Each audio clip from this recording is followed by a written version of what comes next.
కూడా ఎలాంటి భూ కబ్జాలను ప్రోత్సహించలేదు, ఎవరికి ఎలాంటి అన్యాయం చేయలేదు, ఎలాంటి అవినీతిని ప్రోత్సహించలే. మీ అందరూ కూడా చూశారు. 5 సంవత్సరాలు నేను ఎలా పరిపాలించాను, యాజ్ ఎమ్మెల్యేగా, యాజ్ మంత్రి కదా. కానీ ప్రజలు విలక్షణమైన తీర్పులు ఇచ్చారు, తప్పులేదు. సో ప్రజా తీర్పుని గౌరవించాల్సిన బాధ్యత మనందరి మీద ఉంది. సో ఎన్నో మరి లోటుపాట్లు ఉంటాయి. ప్రతి పార్టీలో మంచి ఉంటుంది, చెడు ఉంటుంది. ప్రతి నాయకుల్లో మంచి చెడు రెండూ ఉంటాయి. వాటిని విశ్లేషణ చేసుకుని మంచిని మనం ముందుకు తీసుకెళ్తాం. మన వల్ల తప్పులు కానీ చెడు కానీ ఉంటే వాటిని మరి విశ్లేషణ చేసి రెక్టిఫై చేసుకుని ముందుకెళ్ళడం జరుగుతుంది. కానీ నేను ఇప్పుడు ఈ నిర్ణయం తీసుకున్న సడన్గా కారణం ఏంటంటే, మరి ఏ ప్రభుత్వం వచ్చినా, కొత్త ప్రభుత్వం వచ్చినప్పుడు ప్రభుత్వానికి కనీసం 1 సంవత్సరంలో టైం ఇవ్వాలి. మనం 1 సంవత్సరం కూడా టైం ఇవ్వకుండా మనం 6 నెలల నుంచే మనం వెళ్ళి మన ప్రజలను మళ్ళీ ఇబ్బంది పెడతాం, లేకపోతే నాయకులను ఇబ్బంది పెడతాం, కార్యకర్తలను ఇబ్బంది పెడతాం అనేది కరెక్ట్ కాదు అని నేను భావించి నిర్ణయం తీసుకోవడం జరిగింది. ఎందుకంటే ముఖ్యంగా 5 సంవత్సరాలు ప్రభుత్వం అధికారులు ఉన్నా కూడా వైఎస్ఆర్సీపీ పార్టీ కార్యకర్తలు చాలా ఇబ్బందులు పడ్డారు.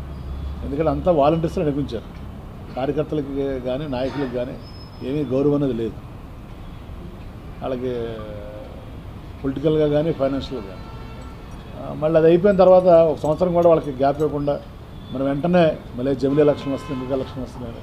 ప్రభుత్వానికి టైం ఇవ్వకుండా నాయకులు కార్యకర్తలు నలిగిపోయి ఉన్నారు.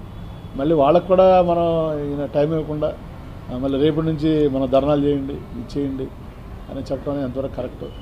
ఎందుకంటే పార్టీ విధానం అనేది 175 మంది ఎమ్మెల్యేలు, 175 ఇన్ఛార్జీలు ఉంటే 175 మందిని కన్సల్ట్ చేసి మన పార్టీ ముందుకెళ్ళాలి కార్యక్రమాలు.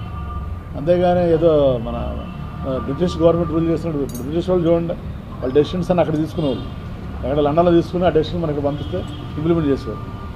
ఇప్పుడు ఏ పార్టీ అయినా ప్రజాస్వామ్యబద్ధంగా ఉండాలి, కానీ ప్రజాస్వామ్యబద్ధంగా లేకుండా నిర్ణయాలను ఏకపక్షంగా తీసుకుని వాటిని మీరు అమలు చేయండి అని చెప్పడం కరెక్ట్ కాదు. సో ఎందుకంటే మళ్ళీ నాకు కార్యకర్తలని ఎంత ఇబ్బంది పడ్డారో 5 సంవత్సరాలను చూశాను దగ్గరుండి. వాళ్ళు ఎంత నలిగిపోయారో దగ్గరుండి చూశాను. వాళ్ళకి ఇప్పటికీ కనీసం ఒక మీటింగ్ పెట్టి పలకరించకుండా వాళ్ళని అసలు ఏం జరిగింది, ఎలా జరిగింది అని చెప్పకుండా మళ్ళీ మీరు ధర్నాలు చేయండి, గొడవ చేయండి అని చెప్పడం ఎంతవరకు కరెక్ట్. మనం చూసాం సోషల్ మీడియా. వాడెవడో కూడా యథోపని చేసిన దానికి మన పవన్ కళ్యాణ్ గారు దానికి నేను కోపం వచ్చి అని చెప్పడం, అక్కడి నుంచి ఈ సోషల్ మీడియా కార్యకర్తలు అందరూ అంతే ఇబ్బందులు పడుతున్నారని చూశారు. సో ఇప్పుడు మళ్ళీ ఈయన కూర్చుని ఇక్కడ తాడేపల్లిలో కూర్చుని ఆయన సార్ చెప్పేస్తారు, చెప్పేయడం చాలా ఈజీ. మీరు కలెక్టరేట్కి వెళ్ళండి,